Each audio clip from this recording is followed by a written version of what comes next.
What's going on, my studio life land lovers, and welcome to the first episode of this mini series. This is a blossom tree. As you can see, these are the roots and you've got the branches behind me, and to the left of me is a massive tree trunk, and each piece is going to be molded separately, cast separately, and then put together once everything is in the right place. So it's going to be a feature piece, and it's gonna try and capture and turn heads, because it's going to act as a parasol as a wedding venue at a wedding table. So it's going to be a centerpiece to the center of a table. It's going to have load of foliage. As you can see in some of these branches, you have holes where fake foliage is going to just be glued in or resined in, and it's just going to look like this really nice artistic tree, which is going to blow minds. And I cannot wait to get started on this piece. So the first things first is we need to degrease this piece, because it's made of wood. Silicone will stick to anything and everything unless you put a release agent on it, okay? As you can see, it's on an MDF board, and this is going to be the base of the tree. But first things first is to degrease it, put a release agent on, and then we'll get cracking. Okay guys, so what I've got here is just this clear natural furniture wax. It doesn't need to be anything fancy, it just needs to create a barrier between the piece and the rubber itself, and put it on fairly light, because what you don't want to do is take away any of the detail that you've put onto this particular piece.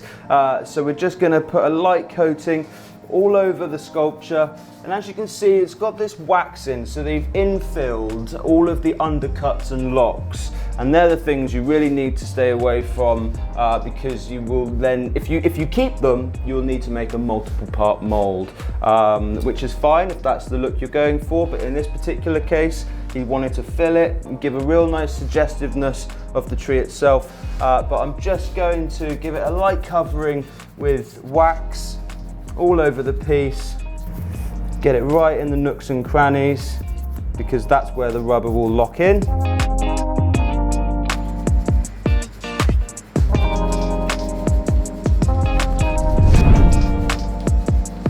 Okay, cool, so now we grease this puppy up. What we need to do now is think about where our locators are going, okay? So what I'd like to do is I would like to make some locators for the jacket to locate to when we get to that stage, out of clay, and I'll explain why we do that in a moment. But we're going to make these clay squares or circles, if you like, about 1 centimeter thick, and we're just going to place them on the outside of the mold about a fist's width apart to give it a nice spacing. So let's get to it.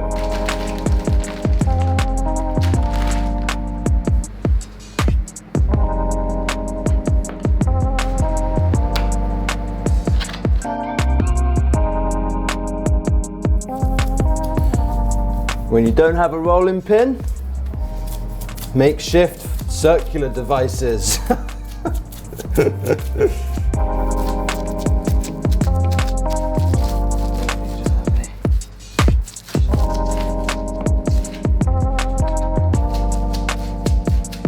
Okay, cool, so now we've rolled out our clay, I'm going to actually cut some squares out of it, probably about, let's just see, shall we?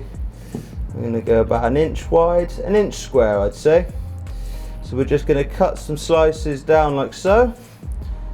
Alright. Get it nice and even.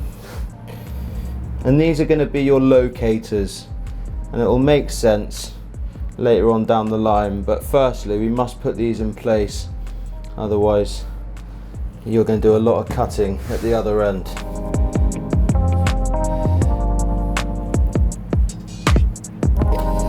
Of these.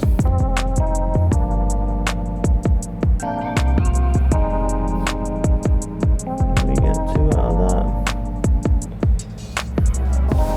Beautiful. So now, as I mentioned, we are going to be placing these little puppies around the outside of the sculpture, about 2 fingers apart from the piece itself, and these are going to act as your locators. We want to do it about a fist width apart, so you've got enough around the piece to hold the mold in place. and these are going to be covered in rubber. So as we pour the rubber over the sculpture, we will build ourselves like a little moat, if you like, around these, so when the rubber falls down, it fills this void and it doesn't spill everywhere. And that's one way of saving some silicone.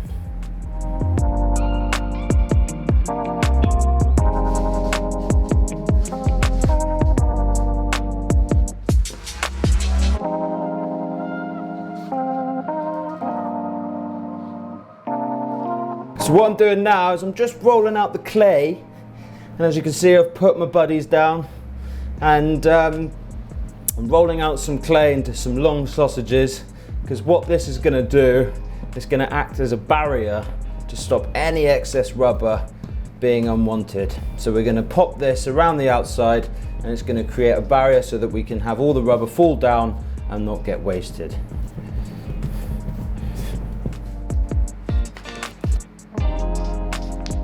So all I'm doing now is I'm just pinching the edge of the clay down to the wood so that it creates a watertight seal, because once rubber finds a way out, it does not stop. And for those of you that know, you know what I'm talking about. There we go, beautiful. So hopefully now, guys, it is starting to make a little bit more sense of what we're trying to achieve here. So the bottom of the mold is going to have this flange of rubber which basically holds its shape. If you didn't have that and the jacket went on top and you wanted to cast the piece, the rubber would just be flapping around in the wind and you wouldn't be able to get a decent cast from it. So what we try and do is ensure the rigidity and the stability of a mold by prepping everything you possibly can do at the beginning to make sure that it's a very durable, strong mold and that it holds its shape and lasts a long time. There's nothing worse than building a mold where you can only get one cast from it and then you've got to start all over again.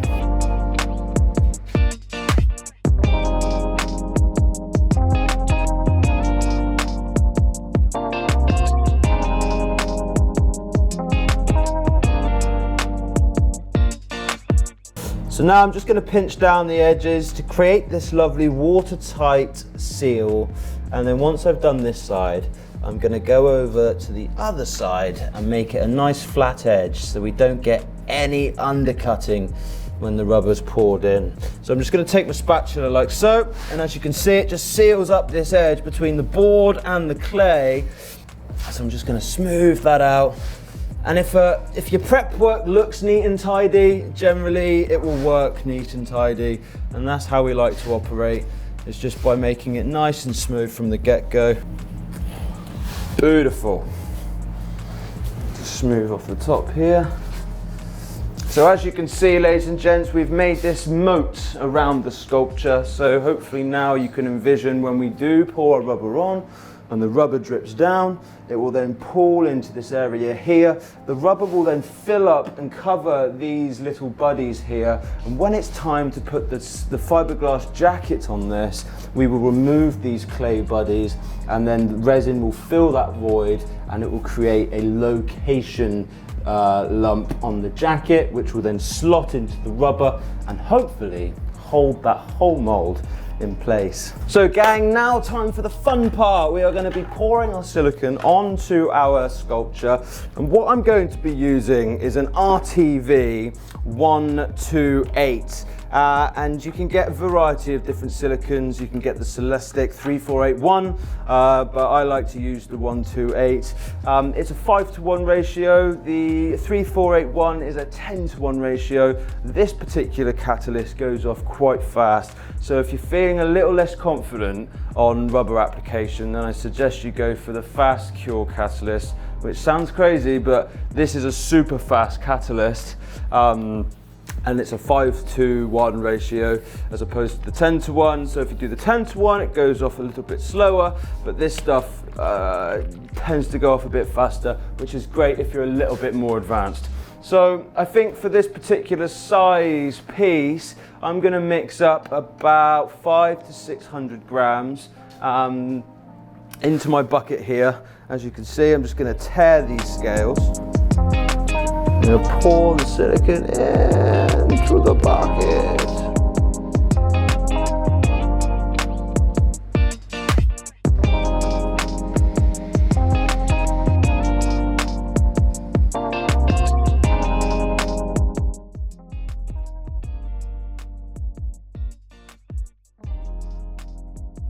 Okay gang, so now we've mixed this up and it's this lovely green, baby green colour.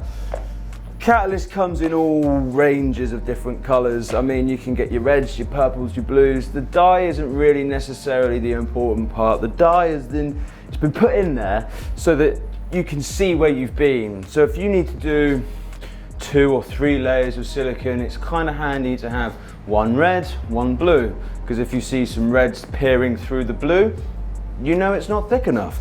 So what I'm doing now is, now I've prepped everything and you've got your buddies in place, you've got your moats on there. What I'm doing now, this process is called the flow coat, because it just flows through the piece, collecting all of that lovely detail of your sculpture. So the first thing I'm going to do is we are just going to start brushing this on. All right, so I'm just going to pour some rubber onto the sculpture, and then I'm just going to brush this on into all that lovely detail.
Okay gang, so now I've put all of my flow coat onto the piece. It's filled up the moat as I said, and it's covered these little buddies. And as you can see, I've just let them sort of skim the surface, just so that if they were covered, you'd struggle to find them.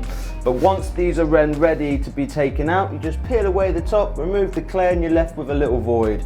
And then when the jacket's time to be put on, we then fill these voids up with thick resin and we layer fiberglass on top. But before we do any of that, once this has gone off, we then need to put our shim on the piece, our dividing line. So that being said, we can't really do any much more today, so I'm going to leave it there until the next episode. If you guys liked what you saw, tune in next time. So that about wraps it up. See you soon.